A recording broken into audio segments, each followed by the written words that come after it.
So eto na nga po mga kaibigan, Los Angeles Lakers magkakaroon ng adjustment sa kanilang first 5 lineup matapos nilang talunin ang koponan ng 76ers sa score na 116-106. And before that kaibigan, huwag niyo po munang kakalimutan na i-like at i-subscribe ang ating YouTube channel and then pakita rin ng notification bell.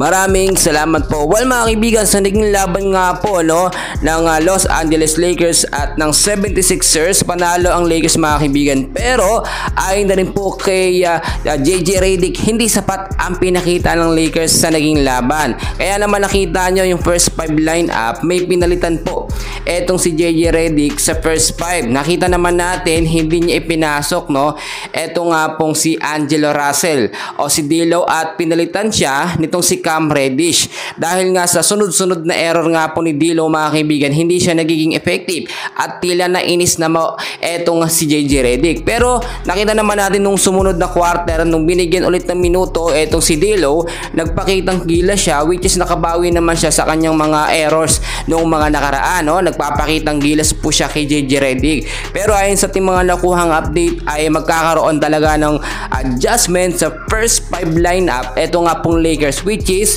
papalitan muna etong si D'Lo o Angelo Russell, kompletong pangalan niya, nitong si Cam Reddish mga kaibigan, which is mas nagiging effective nga daw po kung hindi mababasa ng kalaban yung ginagawa pong rotasyon nitong si JJ Redick, which is para sa akin mas okay mga kaibigan na magkaroon ng pabago-bagong first 5 lineup ang Lakers. Yung sinasabi natin, ang mananatili lamang sa lineup mga kaibigan ay dapat yung mas sanay na sanay at may chemistry, tulad na lamang po ni Austin Reeves, si Rui Hachimura, LeBron James at Anthony Davis.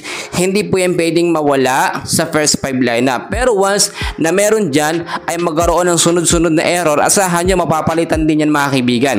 Kailangan po kasi ni JJ Redick na magkaroon ng adjustment, depende po sa pinapakita ng kanyang mga player. Though hindi naman nagiging consistent din agad-agad or may mga talo din ng Lakers, pero normal lamang yon kasi syempre hindi po sa lahat ng pagkakataon yung mga player po ng Lakers ay nasa kondisyon kung maglaro. So nakita naman natin kahit po si LeBron James huling laban kontra sa 76ers, nung mga huling quarter pa talaga siya umariba or nagpakitang gilas kahit po itong si Austin Reeves mga kaibigan, halos siya pa ngayon tumapos or nagbigay ng magandang score doon po sa last quarter ng game, which is kung titignan po ninyo, yun ang magandang pa-maintain po itong si Austin Reeves. Marami din tayong napansin, hindi pa rin talaga gumagamit ng big man eto nga pong si JJ Redick sa first 5 lineup, which is isang problema yan na dapat mas masolusyonan po. Hindi yan pwede kapag semis or finals mga kaibigan.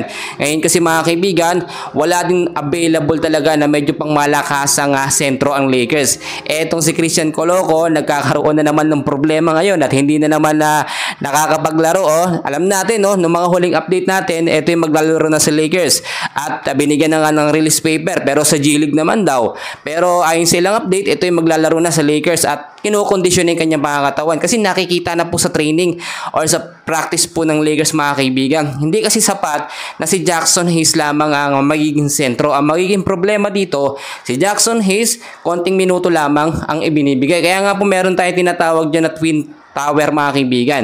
Kapag ka nagsama-sama itong tatlo na ito, sobrang lakas po ng Lakers. Ang tinutukoy ko dyan, eto nga pong si Anthony Davis, etong si LeBron James, at eto nga pong si tinatawag natin na si Christian Coloco.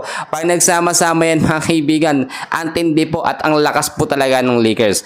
So yun lang muna ang update natin, and please huwag nyo kalimutan na i-like at i-subscribe ang ating channel. Maraming salamat po.